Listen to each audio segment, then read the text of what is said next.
Shalom Aleichem. Bapak Yahweh memberkati saudara. Pagi ini saya akan menyampaikan satu materi, judulnya adalah talit. Talit atau jubah doa. Perlu saudara ketahui bahwa ini bukanlah pakaian tradisi. Salah kalau orang berpikir ini pakaian tradisi. Karena Yesua juga memakai talit, saudara. Saya akan menyampaikan pelan-pelan, saya berharap saudara bisa memahaminya. Bahkan kita sekarang ini seringkali melihat bahwa orang-orang Kristen yang belum memanggil Bapa Yahweh dan Yesua HaMasiah, tapi atributnya sudah menggunakan atribut Israel. Ini lucu sekali, saudara. Karena semua atributnya Israel yang dipanggil-panggil, dipuja-puja, sesembahnya suku Quraisy. Lucu jadinya. Tapi terlepas dari semua itu, setidak-tidaknya mereka tidak alergi dengan yang berasal dari Ibrani. Sekali lagi bahwa kenapa kita harus pakai talit? Sebetulnya saudara, saya punya videonya, teman saya lupa tuh tak taruh di mana, di salah satu khotbah yang mana. Di situ ada satu percobaan menggunakan foto Kirlian. Saudara tahu foto Kirlian? Halo? Apa? Ya, foto yang untuk melihat aura. Nah, ketika seseorang itu difoto dengan foto Kirlian, saat dia tidak memakai talit dan memakai talit itu berbeda, saudara. Dalam videonya itu ada, ketika orang memakai talit, ada satu warna ungu itu menguasai dia. Perlu saudara ketahui bahwa ungu dalam pohon kehidupan, skema pohon kehidupan atau the tree of life, ya, itu adalah warna kemuliaan. Jadi ketika seseorang itu pakai talit, ya, itu ada warna yang datang secara misterius, saudara. Ya, gunanya seperti itu. Ya, datang secara misterius dan menguasai orang itu.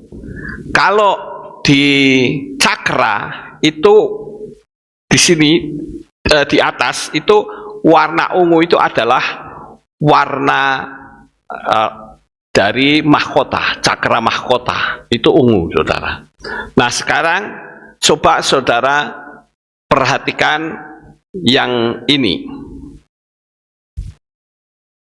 Nah, ini kira-kira pakaiannya apa, saudara? Pakaian apa ini? Pakaian Yunani ala barat, saudara ya.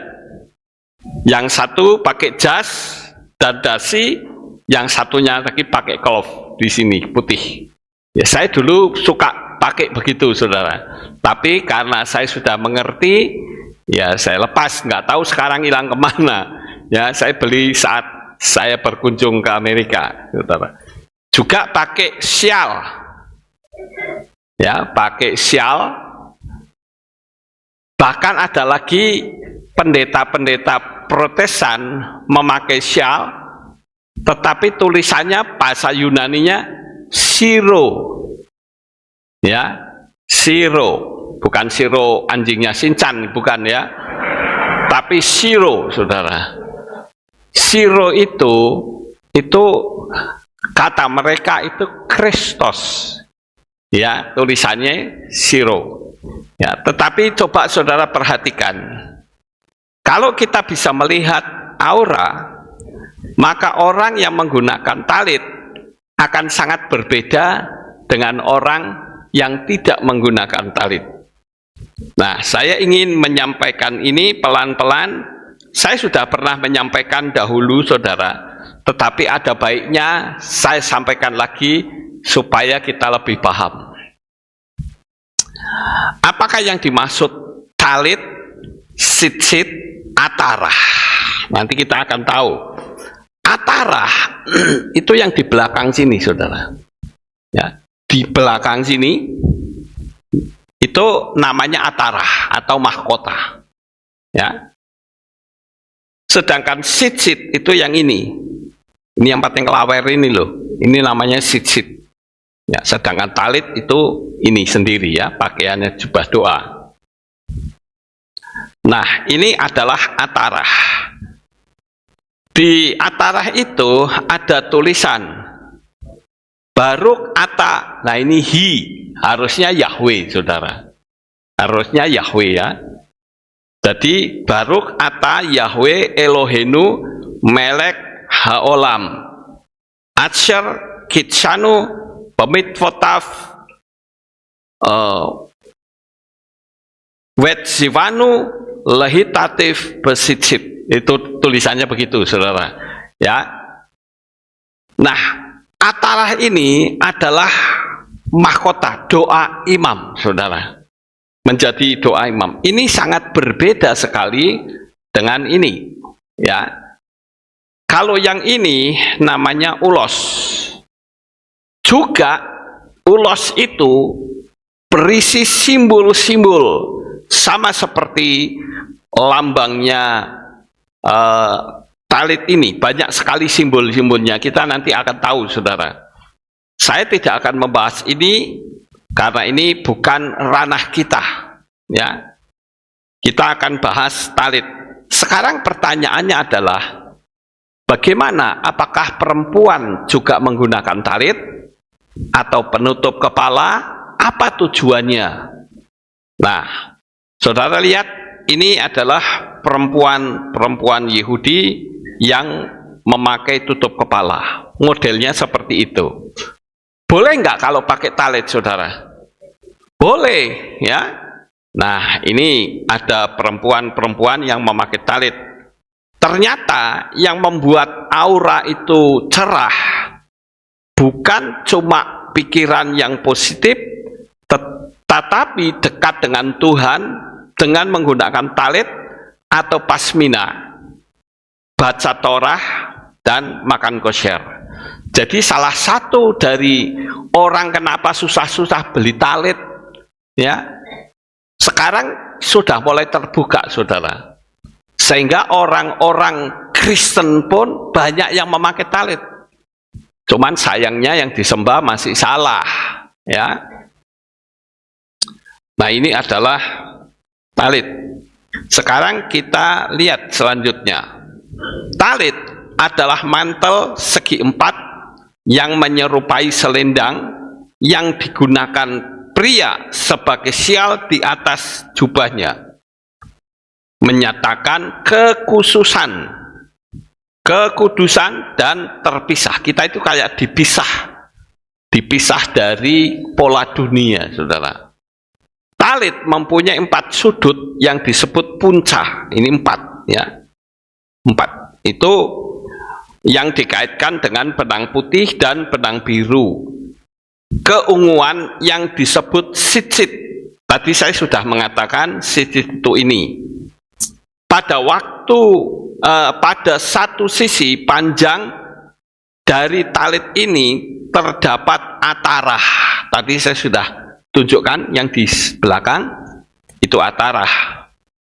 Oleh karena kedua unsur ini, talit dipandang sebagai tanda kerajaan dan keimaman.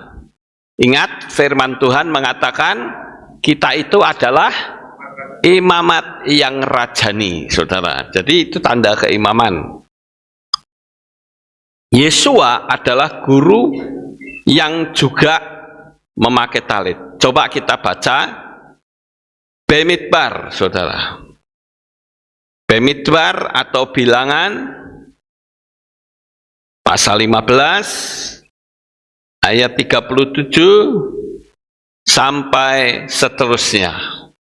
Dan berfirmanlah Yahweh kepada Musa dengan mengatakan, berbicaralah kepada Bani Israel, haruslah dan haruslah engkau mengatakan kepada mereka bahwa mereka harus membuat jumbai pada ujung-ujung mereka, baju mereka turun-temurun.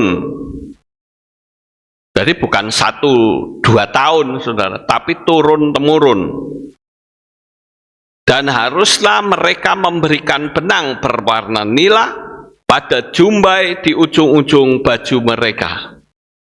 Dan akan terjadi padamu, ketika kamu melihat kepada jumbai itu, maka dia akan mengingatkan kamu kepada semua perintah Yahweh, agar kamu melakukannya, sehingga kamu tidak akan mencari seturut hatimu dan seturut matamu, karena menuruti mereka kamu berlaku sebagai pelacur, supaya kamu mengingat dan melakukan seluruh perintahku dan menjadi kudus bagimu. Akulah Yahweh Elohimmu yang telah membawa kau keluar dari tanah Mesir untuk menjadi Elohimku. Akulah Yahweh Elohimku. Nah, jadi saudara, kalau kita membaca di kitab Bamidbar, sebetulnya yang disuruh memakai ini Bapak Yahweh sendiri, bukan Mose yang menyuruh, enggak. Apalagi Mose pola hidupnya masih ikut pola hidup yang lama, masih kebawa-bawa, saudara. Tapi mulai dimurnikan, diubah, sehingga dia memiliki atribut sesuai dengan apa yang menjadi perintah Yahweh. Itu sebabnya saya tadi mengatakan ini bukan tradisi manusia, tapi perintah. Ya, sekali lagi, perintah. Sekarang kita lihat di dalam kitab Ele-Hatufarim atau Ulangan, coba kita lihat Ulangan pasal 22 ayat 12.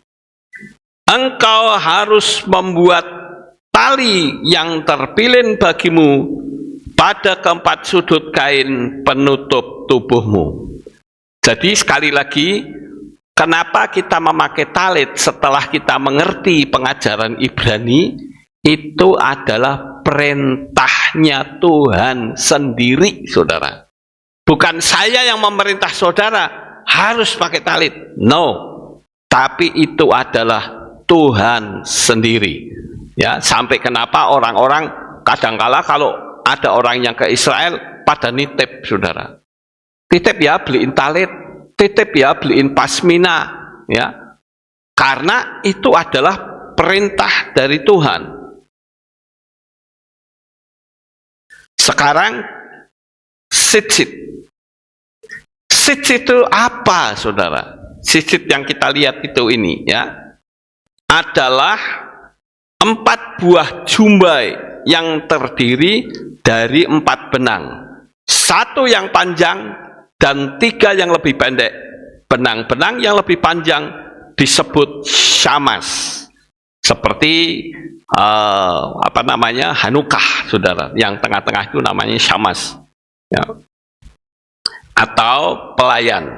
Warnanya biru ungu yang menyatakan langit atau surga. Benang syamas menggambarkan Mesias. Keempat benang itu atau tersebut dimasukkan ke dalam lubang tiap punca, kemudian diikat pada jumbai yang terdiri dari 8 benang. Ikatan pada setiap jumbai berjumlah 5 buah, benang dan ikatannya berjumlah 13. Jadi saya melihat 13 sama 5, saudara, jadi 15, dan ngawur, ya. Dalam abjad Ibrani, huruf juga merupakan angka. Karena setiap kata mempunyai angka tertentu yang disebut gematria. Ya, ini semua memiliki. Kalau saudara melihat sit-sit ini, itu ada angka gematrianya, saudara. Ya, coba kita lihat. Nah, di dalam sit-sit terdapat 4 kumparan benang yang dililit dengan 2 cara lilitan.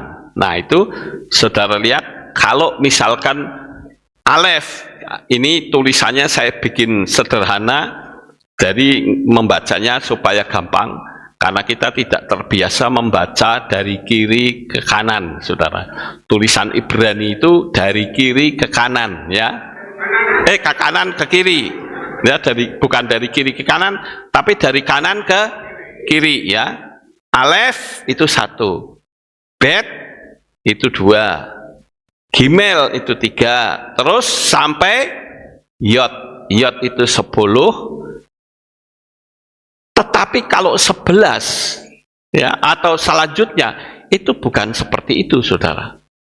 Saya sudah pernah memberitahukan, tapi yang penting bagi kita, karena kita sedang berbicara tentang sit-sit ini, saudara, maka di situ ada beberapa pelintiran-pelintiran, dan kalau pelintiran-pelintiran ini dihitung pakai angka gematria, ya, kumparan pertama 7 lilitan, kumparan kedua 8 lilitan, sama dengan 15. Abjad Yod 10 plus He dibaca Yah, itu 15.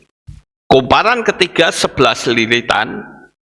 Abjad Ibrani Waw itu 6, He itu 5, dibaca W, ya. Kumparan terdapat 13 lilitan. Kumparan keempat, ya, 13 lilitan. Alef itu 1, Het itu 8, dan Dalet 4, dibaca Ehad. Jadi di sit-sit ini itu terdapat huruf Ibrani Yahweh Ehad. Ini, saudara. Nah, perlu saudara ketahui bahwa Yahweh Ehad ternyata bukan cuman Yahweh Ehad, ada juga Torah dan Yeshua. Sekali lagi, Torah dan Yeshua. Coba saudara perhatikan seorang perempuan yang menjamah ujung jumbai Yeshua. Kalau dulu pengertian kita, saudara, waktu kita masih pakai pola Yunani, itu jubah Yeshua yang dipegang bawahnya, yang kayak daster itu, saudara, ya, seperti daster yang dipegang bawahnya.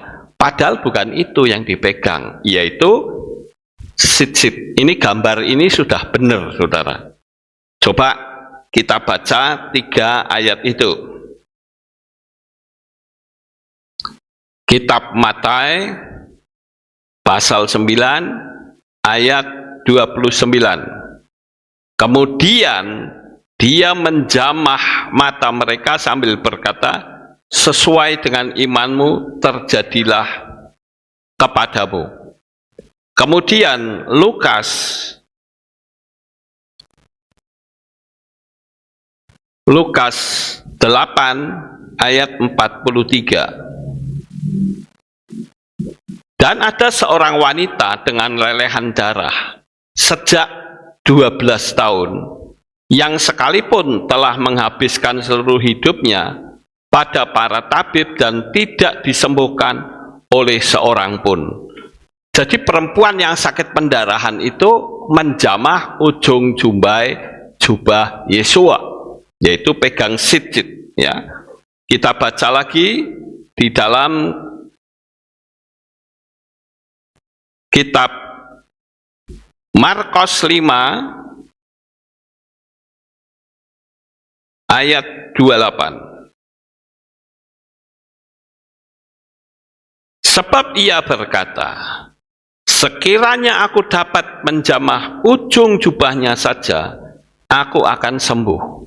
Nah, kalimat ini kalau kita tidak menggunakan pola Ibrani, kita akan berpikir yang dijamah itu ujung jubah yang di bawah yang kayak dasar itu, saudara.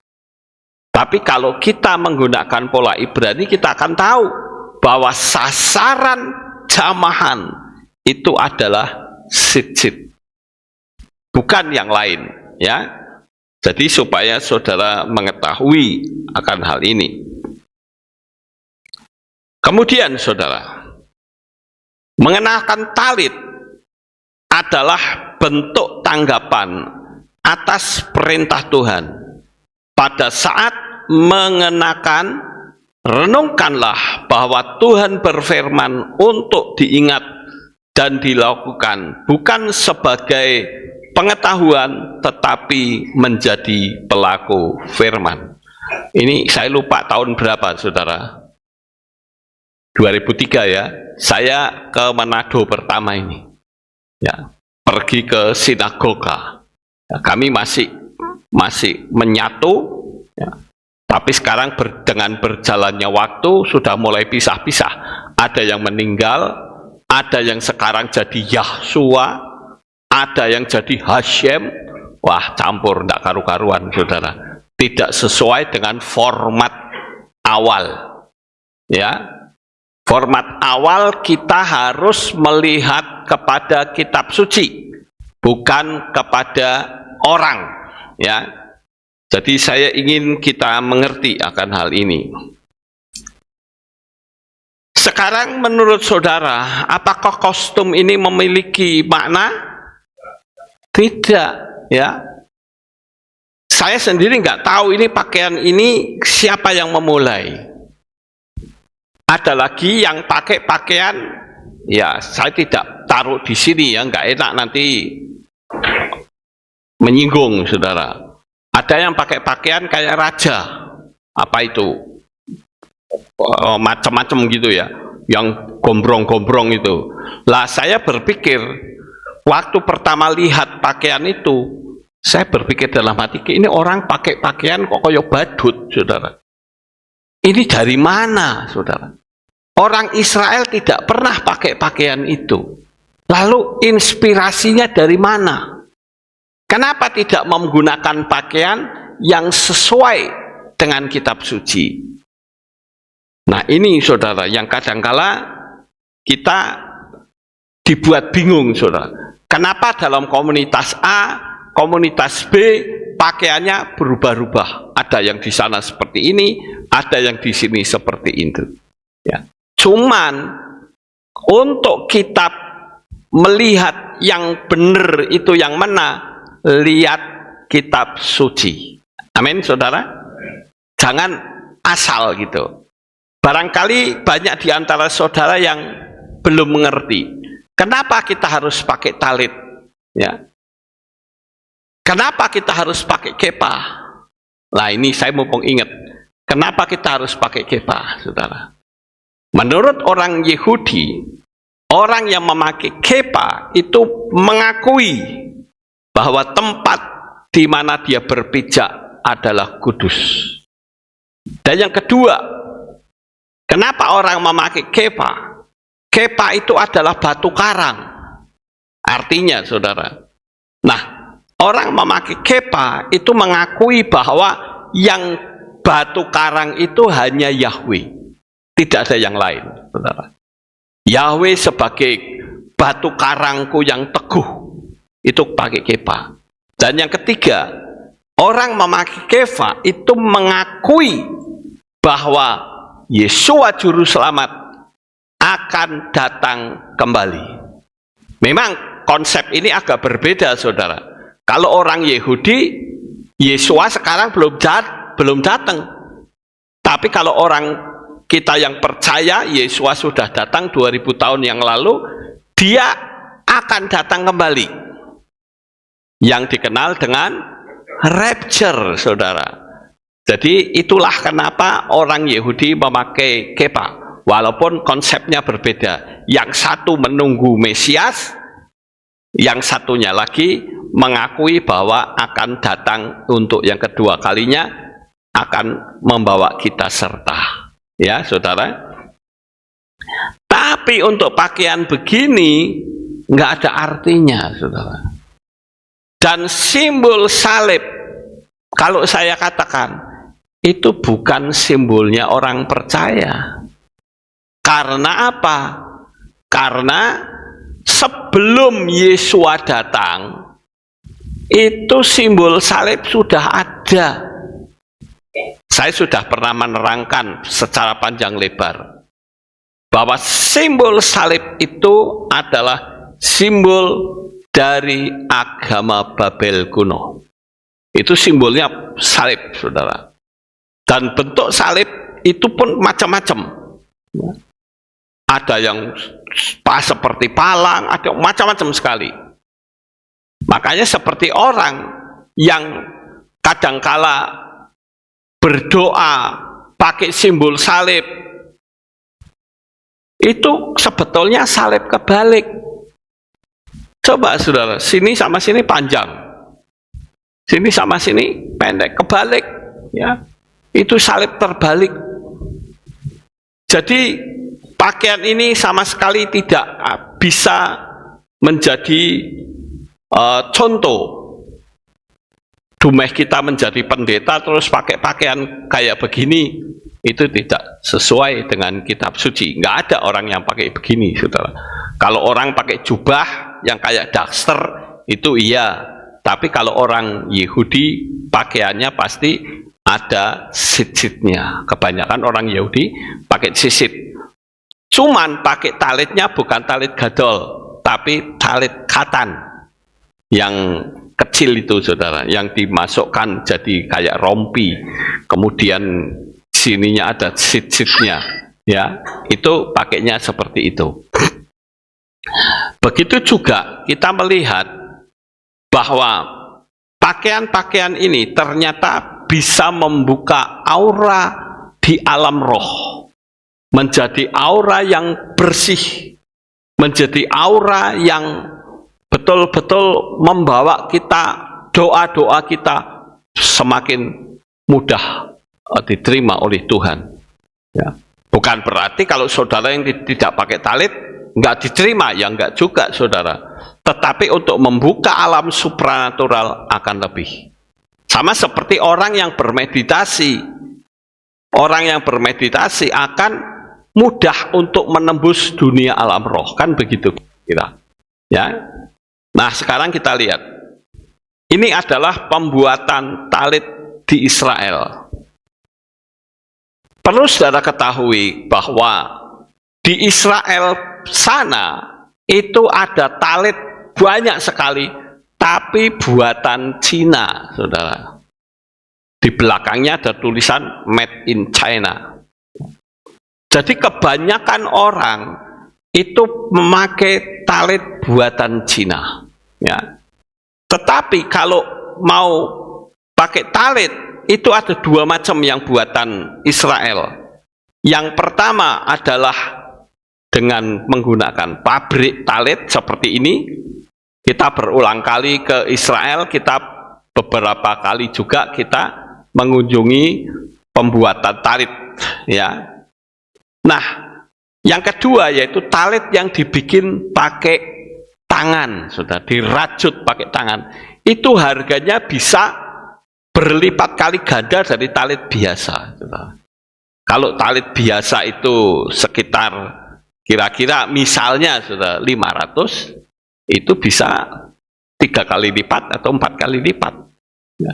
Yang disebut dengan kosher. Talit kosher itu buatan tangan, saudara. Talitnya tidak sehalus ini.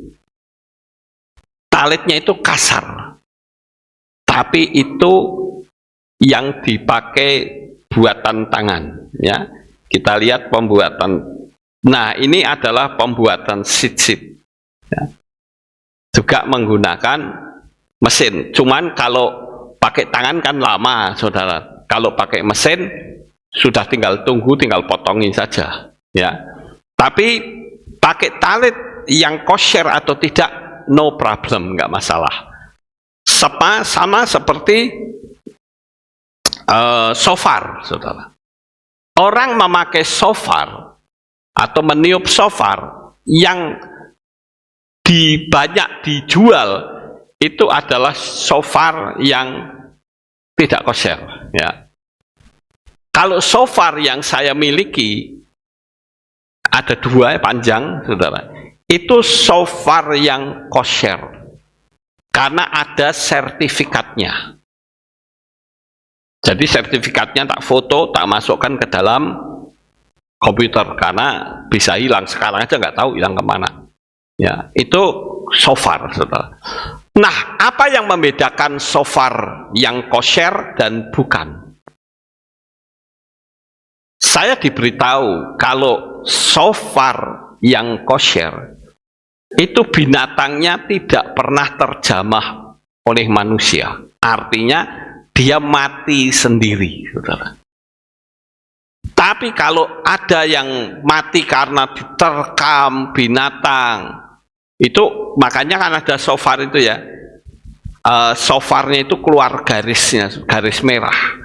Itu binatang yang ketakutan sedang dikejar sama misalnya beruang atau singa, begitu saudara.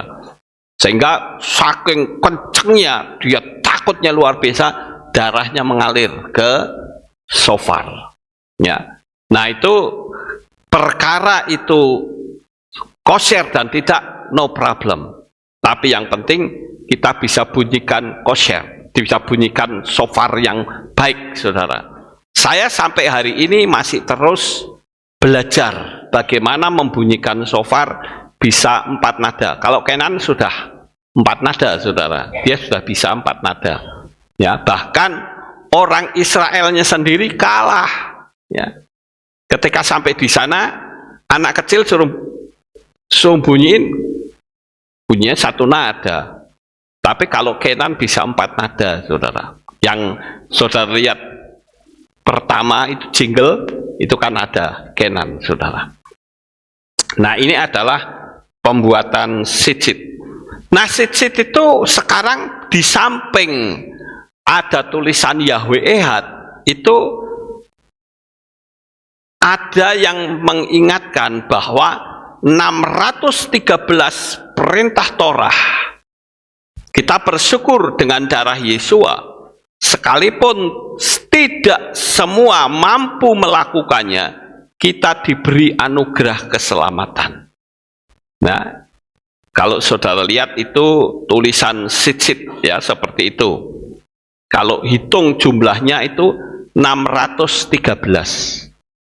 613 itu seringkali disimbolkan dengan buah delima. Buah delima Israel itu besar-besar, saudara. Mungkin bisa 2 kali lipatnya delima Indonesia. Kalau Indonesia kecil-kecil. Nah itu kalau dihitung bijinya 613. Ya, makanya digambarkan sebagai delima. Nah, saudara yang terkasih, sekarang kita akan melihat gambar ini ada kejanggalan. Di mana kira-kira jika kita lihat dari sudut pandang rohani, kejanggalannya di mana, saudara? Yang kiri terlebih dahulu, yaitu dipotong jubahnya. Saya lihat di semua di internet yang dipotong jubahnya, ya. Terus jubahnya ditunjukkan kepada Saul seperti ini. Padahal sebetulnya yang dipotong itu sitsit. Nah, orang yang memakai sitsit, ya, sebelum saya masuk ke sitsit, saya ingat mungkin saudara yang bertanya, cara pakai talit gadol itu seperti apa? Nah, saya tidak akan menerangkan, di video saya sudah ada. Ya, jadi silahkan lihat di YouTube saya, channel Lukas Sutrisno, itu ada cara memasang talit. Memakai talit itu ada. Juga shofar. itu juga ada cara meniup shofar. Karena banyak orang yang meniup shofar tapi nggak bunyi, cuman bus anginnya saja yang keluar. Ya. Tapi dengan nonton video itu akan tahu. Ya. Nah, saudara lihat di dalam kitab 1 Samuel, coba kita lihat 1 Samuel pasal 24, 1 Samuel 24 ayat 1 sampai 8. Dan terjadilah Saul setelah kembali dari mengejar orang-orang Filistin, mereka memberitahukan dia dengan berkata, "Ketahuilah, Daud ada di padang gurun En-Gedi." Dan Saul membawa 3.000 orang pilihan dari seluruh bangsa Israel dan pergi mencari Daud serta orang-orangnya di depan batu cadas kambing liar. Dan dia datang ke kandang-kandang kawanan ternak di tepi jalan, dan di sana terdapat sebuah gua. Perhatikan, dan Saul masuk untuk buang hajat. Pagi-pagi dia masih berak, saudara. Dan Daud serta orang-orangnya sedang berada di dalam ceruk gua itu.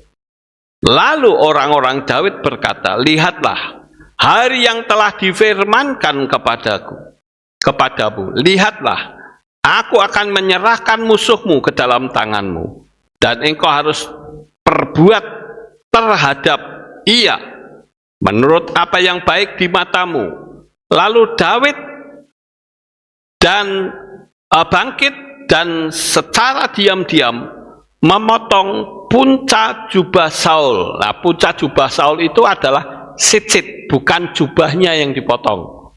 Ya, sekali lagi gambar itu salah, karena yang dipotong jubahnya. Dan dia berkata kepada orang-orangnya, "Jauhkanlah kiranya daripadaku oleh Yahweh, aku tidak akan melakukan hal ini kepada tuanku. Kepada yang diurapi Yahweh untuk mengelurkan tanganku melawan dia, sebab ia telah diurapi Yahweh." Dengan perkataan Daud, Daud menahan orang-orangnya dan tidak mengizinkan mereka bangkit melawan Saul. Dan Saul berlalu dari gua itu dan melanjutkan perjalanan. Dan Daud bangkit setelah itu, lalu pergi keluar dari gua itu serta berteriak memanggil Saul seraya berkata, "Tuanku Raja." Dan Saul menoleh ke belakang, dan Daud sedang berlutut dengan hidung ke tanah, dan dia sendiri menyembah. Lalu Daud berkata kepada Saul, "Mengapa engkau mendengarkan perkataan manusia yang berkata, 'Ketahuilah, Daud berusaha berbuat jahat terhadapmu'? Lihatlah, pada hari ini matamu telah melihat bagaimana Yahweh telah menyerahkan engkau dari hari ini ke dalam tanganku di dalam gua itu, dan seseorang berkata untuk membunuhmu, tapi aku berbelas kasihan terhadapmu. Aku telah berkata, aku tidak akan mengulurkan tanganku melawan tuanku, karena dialah orang yang diurapi Yahweh. Dan lihatlah, ayahku, ya, lihatlah, punca jubahmu ada di tanganku. Sebab di sana aku telah memotong punca jubahmu, namun tidak membunuhmu. Lihatlah dan ketahuilah bahwa tidak ada kejahatan maupun pengkhianatan dalam tanganku, dan aku tidak berdosa terhadapmu, sekalipun engkau memburu nyawaku untuk mencabutnya." Dan seterusnya. Kalau saudara melihat dari kisah ini, Daud sebetulnya punya kesempatan untuk membunuh Saul. Bahkan orang-orangnya Daud mengatasnamakan Tuhan. Ini Tuhan menyerahkan nyawa orang ini. Tapi Daud berkata, dijauhkan kiranya tanganku untuk membunuh Saul. Cuman yang dipotong itu ujung jumbai jubahnya atau sitsit. Perlu saudara ketahui, sitsit ini hanya boleh dipotong kalau orangnya mati. Artinya tugasnya di dunia ini sudah selesai. Ya, seperti jemaat kita berkali-kali yang meninggal memakai talit, sisitnya kita potong. Kita kasihkan istrinya atau anaknya. Sehingga anaknya kalau melihat sisit, dia ingat, ayahku adalah seorang yang taat kepada Torah. Ayahku adalah seorang yang setia kepada Tuhan. Nah, sitsit ini yang dipotong, itu artinya tugas di dunia ini sudah selesai.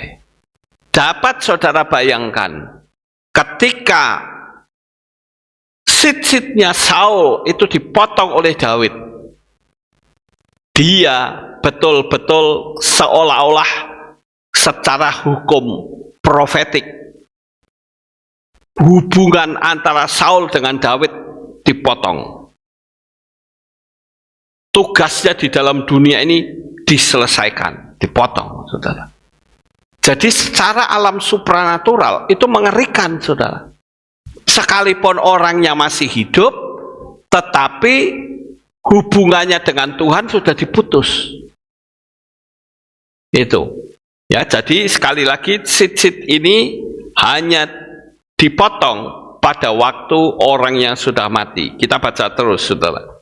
Daud tidak mau menjamah orang yang diurapi, tetapi tindakan memotong sitsit punya arti yang dalam, yaitu Yahweh yang adalah Raja Israel yang sesungguhnya tidak menyertai Saul lagi. Ya, hubungannya diputus, saudara. Bila orang Israel meninggal, sitnya dilepas, dinyatakan tugas telah selesai. Ya, jadi kalau nanti sekali waktu Tuhan panggil saya, kalau Yesua belum datang, berarti sitsit ini harus dipotong. Ya, berarti tugas saya sudah selesai. Ya. Kita lanjut. Talit itu ada dua, yang namanya talit katan dan talit gadol. Yang saya pakai ini adalah talit gadol, saudara. Talitnya besar sekali. Nah, untuk talit gadol itu cara memasangnya sudah saya beritahu, jadi saya tidak akan mempraktekannya. Kalau mempraktekannya berarti ini harus dilepas, kelamaan, saudara. Kalau yang katan dipakai biasa, bagaimana dengan talit gadol? Nah, itu saya sudah memberitahu bahwa di video saya sudah tercantum. Sitsit 600 dengan simpul 8 benang yang keluar sehingga berjumlah 613 mengingatkan perintah Torah. Jadi orang yang pakai sitsit itu selalu berpikir, aku harus tunduk pada Torah. Banyak orang-orang Kristen yang mengatakan Torah tidak berlaku. Justru Torah itu berlaku. Ada yang mengatakan, tuh Paulus mengatakan siapa mengikut Torah itu akan kehilangan keselamatan melalui Yesus. Ngawur, saudara. Itu sebabnya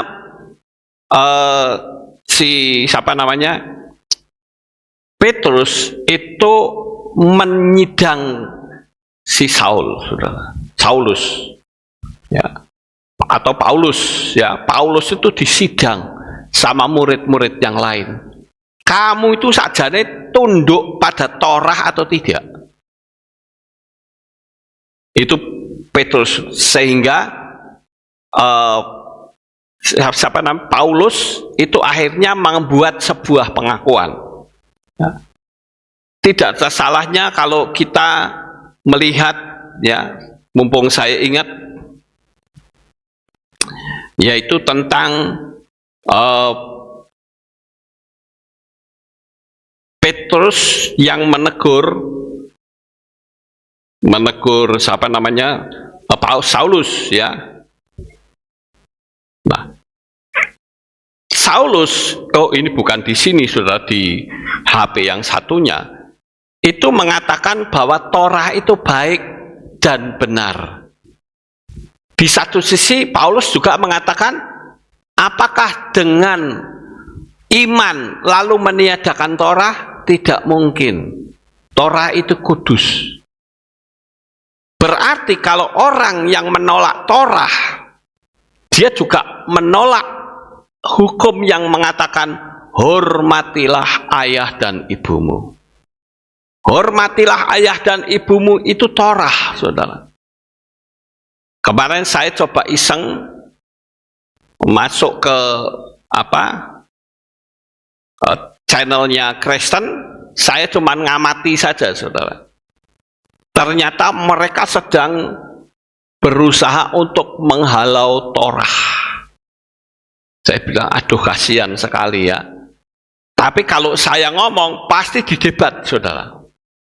Mereka tidak mungkin percaya. Selalu pegangannya adalah ucapan Paulus. Makanya dia ditegur oleh Petrus dan murid-murid yang lain. Tapi surat-suratnya sudah terlanjur keluar. Nah, itulah yang dipakai oleh orang Kristen untuk menolak Torah. Ya. Yesua memakai talit. Tadi kita sudah membaca, ya, bahwa yang dijamah oleh perempuan 12 tahun sakit pendarahan sehingga sembuh itu adalah sitsit, ya. Jadi Yesua memakai sitsit dan talit. Mungkin saudara pernah lihat gambar-gambar dalam tanda petik Yesus yang pakai pakaian selampe ungu, merah, biru. Pernah lihat saudara? Ya, saya tidak tayangkan di sini sayangnya, lupa saya. Itu yang merah, kuning. Sekarang kita mikir, kira-kira apakah ada orang Israel yang pakaiannya seperti itu? Nggak ada, saudara. Orang Israel itu ya pakaiannya jubah, tapi pakai talit. Nah itu baru benar, ya. Mosok pakaiannya kok ada selampe merah, selampe biru. Apalagi kita melihat gambar Yesua di Taman Getsemani, dia berdoa. Adakah Yesua berdoa dengan tangan terkatup? Juga tidak ada. Bahkan di dalam kitab suci, satu saja tunjukkan pada saya. Adakah orang yang berdoa dengan tangan tertutup? Tidak pernah ada, saudara. Berdoa harus tangannya terbuka. Ya, lanjut. Jubah itu ya sitsit, bukan asal-asalan, sebagai gambaran Yesua pada umumnya. Kita baca di dalam Bilangan atau Bemidbar. Bemidbar pasal 15.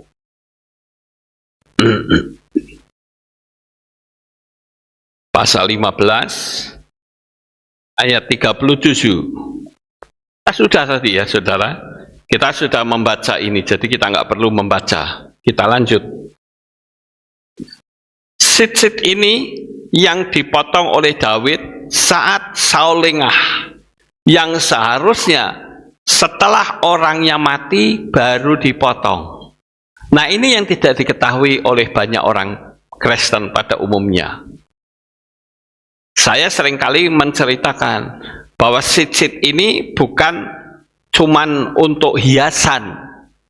Karena orang berkata, ya yang maklum mungkin mereka belum mengerti, saudara. Mereka berpikir bahwa sitsit ini adalah hiasan.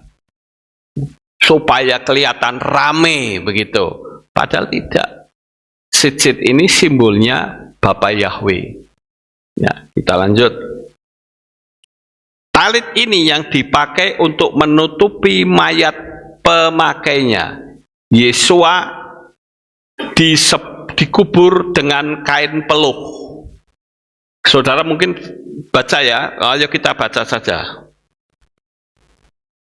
Yohanan pasal 20 ayat 6 sampai ayat 7. Kemudian datanglah Simon Petrus yang menyusul di belakangnya, dan dia masuk ke dalam kubur itu dan melihat kain linen yang tergeletak itu, dan sapu tangan yang berada di atas kepalanya tidak lagi terletak bersama kain linen itu, tetapi terpisah dengan terlipat di satu tempat. Jadi yang ditutupkan ke wajahnya itu adalah talit, ya. Kemudian sitsit terdapat kumparan benang. Kumparan yang pertama terdiri dari 7 lilitan, kedua 8 lilitan, ketiga 11, keempat 13 lilitan, jumlah lilitan pertama 15, dalam alfabet Ibrani menunjukkan huruf Yod dan He. Kumparan ketiga bernilai 11 yang menunjuk pada huruf Waw atau 6 dan He 5. Kumparan keempat bernilai 13 yang merujuk pada huruf Alef 1 dan Het itu 8 dan Dalet 4. Bila dibaca menjadi Yahweh Ehad. Sitsit mengingatkan kita kepada nama Yahweh yang Esa, yang Ehad. Ya. Kita lihat selanjutnya. Yang ke-9.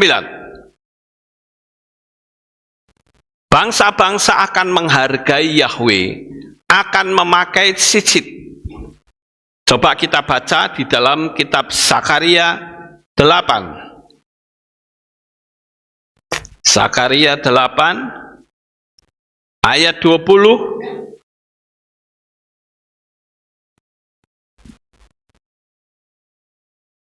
Zakaria 8 ayat 20 sampai 23.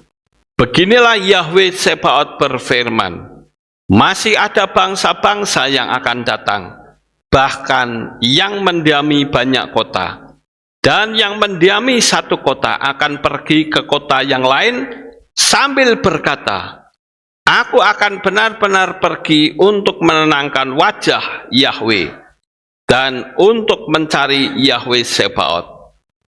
Aku seharusnya pergi, ya aku, dan banyak orang serta bangsa-bangsa yang kuat akan datang untuk mencari Yahweh Sebaot dan untuk menenangkan wajah Yahweh. Beginilah Yahweh Sebaot berfirman, pada hari itu ada 10 orang dari segala bangsa, menurut bahasanya akan memegang kuat-kuat dan menggenggam puncak jubah. Seorang Yehudi dengan berkata, kami akan bersamamu dan kami akan mendengar bahwa Elohim ada besertamu. Jadi kita melihat ada satu nubuatan bahwa nanti seluruh dunia akan mengakui bahwa Yahweh itu satu-satunya. Kalau sekarang yang mengakui cuma kelompok pengagung Yahweh saja, saudara. Orang-orang Kristen kasih tahu, ngamuk dia. Ya, padahal mereka berkata haleluya. Mereka tidak tahu apa artinya haleluya. Haleluya itu bahasa Ibrani, halelu itu pujilah, Yah itu singkatan dari Yahweh. Tapi mereka menolak, ya. Kita lihat, ia memakai talit ketika menunggang kuda dan sisip yang menggantung pada pahanya. Ia datang dengan nama Yahweh, ialah firman Yahweh. Di dalam kitab Wahyu sudah ada, saudara. Saya lupa untuk melihatnya. Terus, Ini next, ini kok mati. Sudah habis? Oh ya, sudah habis berarti ya. Oke, sekarang saya ingin saudara-saudara sebagai orang yang percaya, jika memang di dalam diri saudara itu memiliki talit, pakailah talit. Ya, kita akan baca saudara, yang 10 ya. Kalau tadi 9, sekarang 10. Yesua akan mengenakan talit pada kedatangan yang kedua. Yesua menunggang kuda putih dan pada jubah dan pahanya tertulis satu nama saja, yaitu Raja segala raja, Tuan atas sekalian Tuan. Coba saudara perhatikan Giliana atau Wahyu 19 ayat 16. Wahyu 19 ayat yang ke-16. Dan dia mempunyai nama, pada jubah pada pangkal pahanya tertulis Raja para raja dan Tuan para tuan. Itu berbicara tentang talit dan sitsit, saudara. Jadi Yesua mengenakan pakaian seperti yang kita pakai atau saudara pakai. Bagaimana hal ini bisa terjadi?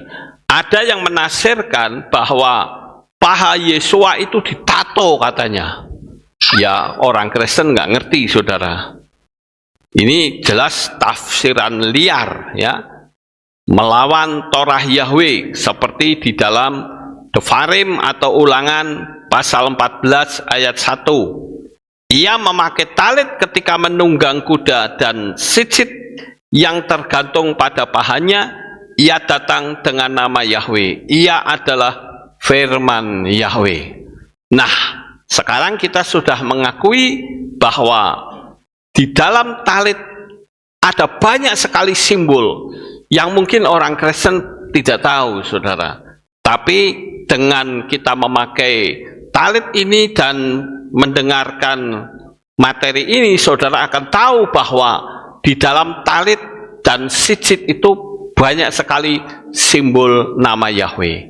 Sekali lagi saya anjurkan bagi saudara yang punya, pakailah untuk menghormati Bapa Yahweh. Kecuali bagi saudara yang tidak punya, ya lain masalah. Ya, kalau ke Israel ya boleh beli di sana, saudara, atau titip orang. Ya, yang jelas pakai talit dan kepa itu sebaiknya dipakai. Ya, ada pertanyaan?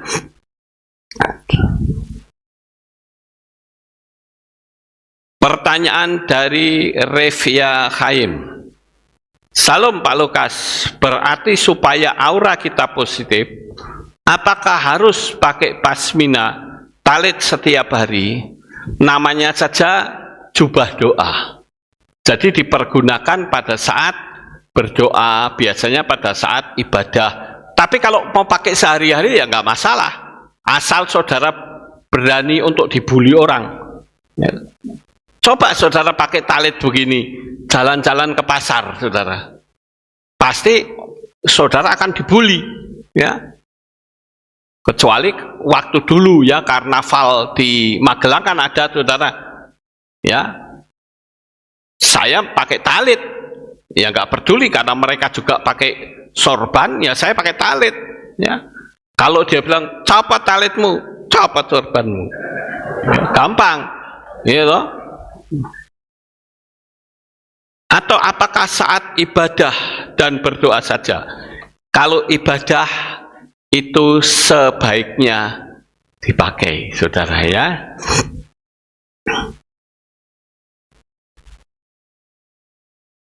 Yang mana? Oh ya, dari Yuliani. Shalom Pak Lukas, mau tanya, apa dalam ibadah orang meninggal juga pakai pasmina? Maksud saya kalau ada ibadah orang seiman dengan kita. Terima kasih. Tidak harus, saudara. Sebab kalau pakai seperti ini, ini akan ganjel kita di tengah jalan. Kadangkala, jangankan orang umum, saudara, orang Kristen lihat kita saja dengan pakaian ini risih nggak? Risih, ya. Jadi saya kalau upacara kematian, saya nggak perlu pakai talit, biasa saja. Tujuannya yang penting adalah memberitakan Injil, saudara, agar Injil itu bisa diterima oleh orang yang belum menerima Yesua, saudara. Tapi kalau pakai talit belum apa-apa, orang sudah menolak dulu, ya. Pak Lukas kayak poponan menggore pakaian kayak gitu, ngerti nggak maksudnya, saudara? Ya, jadi saya akan menggunakan talit pada saat ibadah, ya. Apalagi saya sebagai imam di sini, saya pakai talit. Dan saya berusaha untuk menyenangkan hati Tuhan. Inilah firman Tuhan. Sukses besar untuk saudara. Bapak Yahweh memberkati. Haleluya. Kita tunduk kepala, kita akan berdoa. Kami mengucapkan syukur dan terima kasih kepadamu Bapak Yahweh. Pada pagi hari ini kami bersama-sama telah belajar firman-Mu, yaitu bagaimana kita harus memakai talit yang ada sit-sitnya. Kami berdoa supaya anak-anak-Mu bisa memahami bahwa dengan kami memakai talit, aura akan semakin jernih kalau difoto menggunakan foto kirlian. Terima kasih Bapak Yahweh, meteraikan firman ini di dalam hati umat-umat-Mu. Di dalam nama Adonai Yeshua HaMashiach kami berdoa. Amin. Ada pengumuman? Oke, tidak ada pengumuman. Kita pamit berdiri, saudara. Kita akan tutup di dalam doa. Terima kasih Bapak Yahweh. Selesai sudah ibadah kami dari awal, pertengahan sampai akhirnya. Sebentar lagi umat-umat-Mu akan kembali pulang ke rumah mereka masing-masing. Jaga lindungi mereka sampai di rumah dengan selamat. Pertemukan kembali pada jam-jam ibadah mendatang di dalam ikatan tali kasih-Mu. Terima kasih Bapak Yahweh, terpujilah Engkau. Di dalam nama Adonai Yeshua HaMashiach kami berdoa. Mari kita angkat tangan kita dan kita akan menerima berkat Kohanim. Yevarecheka Yahweh wa yismereka. Amin. Yair Yahweh panau eleka wikuneka. Amin.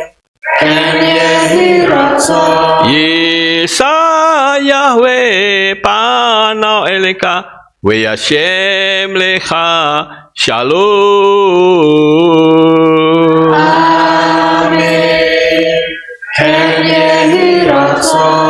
Baruk ata baer ufaruk ata besateh, diberkatilah engkau di kota dan diberkatilah engkau di ladang.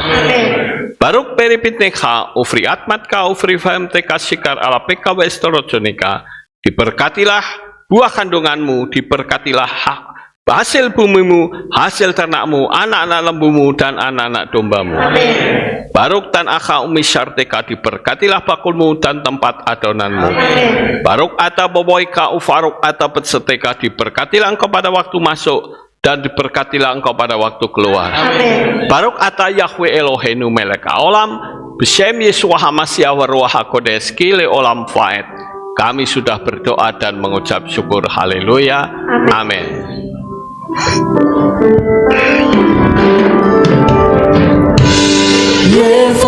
Yevarecheka we yismereka, Yevarecheka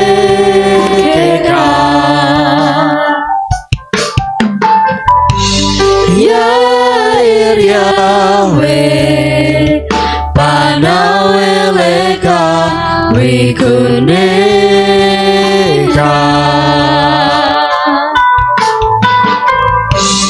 Yevarecheka we yismereka, Yevarecheka.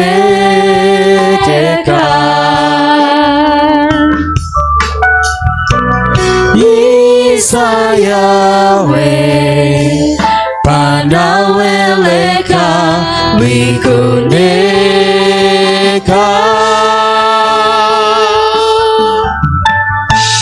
We Hashem Leka Shalom Shalom We Hashem Leka Shalom Shalom Yevarekeka Weis mereka Yevarekeka. Selamat pulang, selamat beraktivitas. Bapak Yahweh memberkati. Haleluya! Terpujilah Bapa Yahweh yang Maha Kuasa. Terima kasih atas kehadiran Bapak Ibu Saudara sekalian dalam ibadah bersama kami di Kehilat Alef Tau Magelang.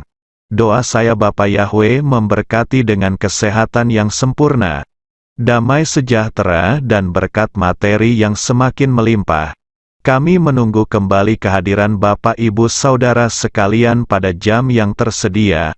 Hari Sabat jam 5 pagi, hari Minggu jam 6 pagi, hari Rabu jam 6 sore. Siap sedialah sebagai mempelai Hamasiah untuk menyambut kehadiran mempelai pria kita yaitu Adonai Yeshua Hamasiah di awan-awan yang permai. Amen lehitraot. Shalom, sampai jumpa kembali.